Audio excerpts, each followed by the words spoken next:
রাষ্ট্রপতি হচ্ছেন বিএনপির চেয়ারপারসন বেগম খালেদা জিয়া। তো এখন এই যে রাষ্ট্রপতি হওয়ার বিষয়টি এটি কিন্তু একদম তুমুল আলোচনা তুঙ্গে রয়েছে। সেটি যদি সামাজিক যোগাযোগ মাধ্যম বলি, ইউটিউব বলি, ফেসবুক বলি, বিভিন্ন গণমাধ্যমের কথা বলি, প্রত্যেকটা জায়গাতেই কিন্তু পুরা দমে অর্থাৎ পুরোদমে আলোচনার তুঙ্গে রয়েছেন যে বেগম জিয়াকে রাষ্ট্রপতি বানানো হচ্ছেন, অর্থাৎ পরবর্তী রাষ্ট্রপতি।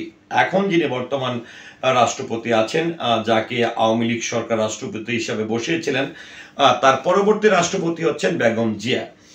তো এই সময়ে এসে আসলে এই যে বেগম জিয়াকে রাষ্ট্রপতি বানানোর যে বিষয়টি, এটি আসলে কোন জায়গা থেকে এসেছে, প্রত্যেকটা গণমাধ্যম কার বরাতে কি কারণে সেটি নিয়ে আসলে লেখালেখি করছে, এটি কিন্তু আমরা যারা নাগরিক আছি প্রত্যেকটা মানুষের কিন্তু জানা উচিত।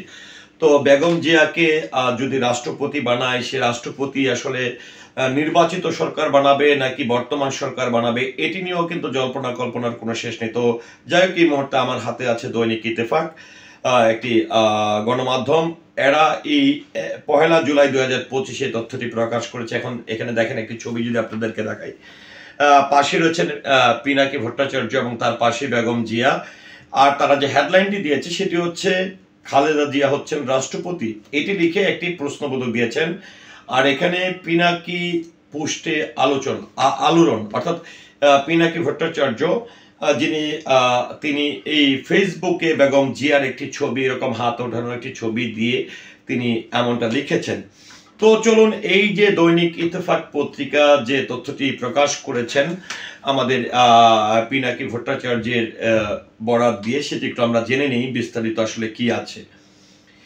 বাংলাদেশের জাতীয়তাবাদী দলের বিএনপির চেয়ারপারসন বেগম খালেদা জিয়াকে নতুন বাংলাদেশের রাষ্ট্রপতি করার প্রস্তাব দিয়েছেন লেখক ও রাজনৈতিক বিশ্লেষক পিনাকি ভট্টাচার্য। অর্থাৎ এখানে যেটি আমি দেখলাম যে একদম শুরু থেকেই যে বেগম জিয়াকে রাষ্ট্রপতি বানানোর জন্য প্রস্তাবনা দিয়েছেন পিনাকি ভট্টাচার্য।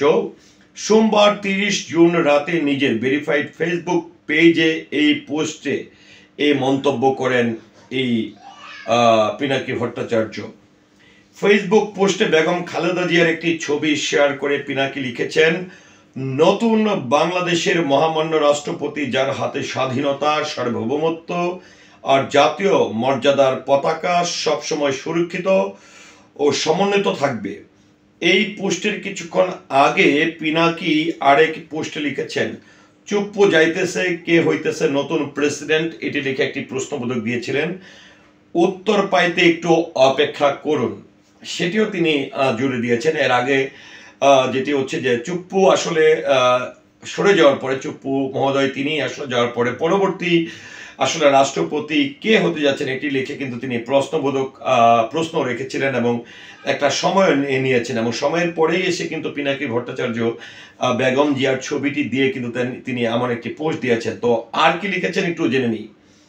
এছাড়া পিনাকি ভট্টাচার্য তার ইউটিউব চ্যানেলে প্রকাশিত এক ভিডিওতে বলেন, একজনই আছেন বাংলাদেশের প্রেসিডেন্ট হওয়ার যোগ্য, তিনি বেগম খালেদা জিয়া, যিনি আমাদের ইতিহাসের মহানায়ক, যিনি আমাদের প্রজন্মকে শিখিয়েছে মাথা উঁচু করে লড়াই করতে, যিনি বলেছিলেন ওদের হাতে গোলামির জিঞ্জির, আমাদের হাতে স্বাধীনতার পতাকা, যিনি দলমতের ঊর্ধ্বে উঠে আজ জাতীয় ঐক্যের প্রতীক হয়েছেন, সেই বাংলাদেশের প্রথম নারী প্রধানমন্ত্রী, আজকের বাংলাদেশের প্রথম নারী রাষ্ট্রপতি হবেন।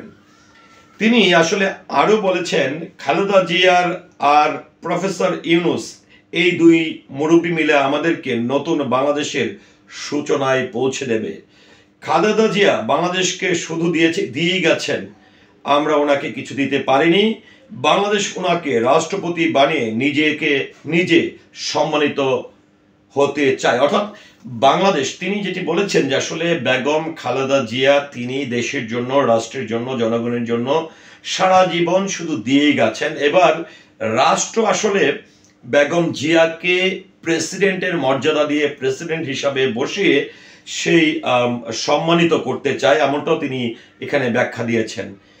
পিনাকি ভট্টাচার্য আরো বলেন, বাংলাদেশের ইতিহাসে এমন দুই নেতার অভূতপূর্ব অভিভাবকত্ব আমরা আর কোনোদিন পাবো না। আমরা এই সুযোগ হারাতে চাই না। আমরা বেগম জিয়ার অধীনে নির্বাচন করতে চাই। আমাদের সংসদ সদস্যরা বেগম জিয়ার কাছে শপথ পড়ুক, এটা আমরা চাই, আমরা সেটা দেখতে চাই। ওনারা অভিভাবক করতে থাকলে এই চাইতে ভালো নির্বাচন আর হবে না। তো যাই হোক, আসলে এখানে আমি যেটি বুঝলাম যেটি হচ্ছে যে পিনাকি ভট্টাচার্য, যিনি আসলে সবসময় তিনি বাংলাদেশ নিয়ে ভাবেন। আমি দেখেছি যে বাংলাদেশের যে কোনো সময় নিয়ে, যে কোনো পরিস্থিতি নিয়ে তিনি কিন্তু বরাবরই বিচার বিশ্লেষণ করে থাকেন। এবং আমার আসলে যেটা, আমি ওনার ব্যক্তিগতভাবেও ফ্যান, কারণ এত সুন্দর সুন্দর অ্যানালাইসিস তিনি দেন, এত সুন্দরভাবে তিনি উপস্থাপন করেন, এত অজানা তথ্যগুলো তিনি প্রকাশ্যে নিয়ে আসেন দেশ এবং জাতির কাছে, যেটি আসলে আমাদের কাছে অনেকটাই অজানা থেকে যেত। তো এখানে যেহেতু এই নতুন বাংলাদেশের রাষ্ট্রপতি করার প্রস্তাব দিয়েছেন লেখক, রাজনৈতিক বিশ্লেষক পিনাকি ভট্টাচার্য, তো এখন এই বিষয়টি হচ্ছে যে যেহেতু তিনি এর আগে দিয়েছিল যে আসলে এই যে চুপ্পু, তিনি যিনি এখন বর্তমান রাষ্ট্রপতি রয়েছেন, এই বর্তমান রাষ্ট্রপতি তিনি সরে যাওয়ার একটি, বা ওনাকে সরিয়ে দেওয়া, আমি জানি না, যেটা আমার মনে হয়েছে। তো আমি কিন্তু আজকের এই কন্টেন্টটি আসলে একজন নাগরিক হিসাবে আমার ব্যক্তিগত মতামত প্রকাশ করছি। পাশাপাশি পিনাকি ভট্টাচার্য সাহেব, তিনি যে বিচার বিশ্লেষণ, এবং তিনি কিন্তু এক প্রকার দাবি রেখেছেন, এবং তিনি আরেকটি কথা বলেছেন যে বেগম জিয়া, তিনি এই দেশের জন্য, এই জাতির জন্য যা করে গেছেন নিঃস্বার্থভাবে, তাকে আসলে এই দেশ জাতি কিছু দিতে পারেনি। তো এখন আসলে তাকে দেওয়ার সময়, আর এই দেওয়ার সময়ে এসে তিনি ব্যক্তিগতভাবে যে দাবিটি রেখেছেন, যে প্রস্তাবনাটি রেখেছেন, যে বেগম জিয়াকে রাষ্ট্রপতি করা হোক, এবং বেগম জিয়ার রাষ্ট্রপতি থাকা অবস্থায় একটি নিরপেক্ষ সংসদ নির্বাচন হোক, এবং এই সংসদ নির্বাচনে যারা আসলে নির্বাচিত হবেন তাদেরকে বেগম জিয়া আপসী নেত্রী হিসাবে, দেশপ্রেমিক হিসাবে, বাংলাদেশের প্রথম নারী প্রধানমন্ত্রী হিসাবে শপথ প্রদান করার, এটিও তিনি চান।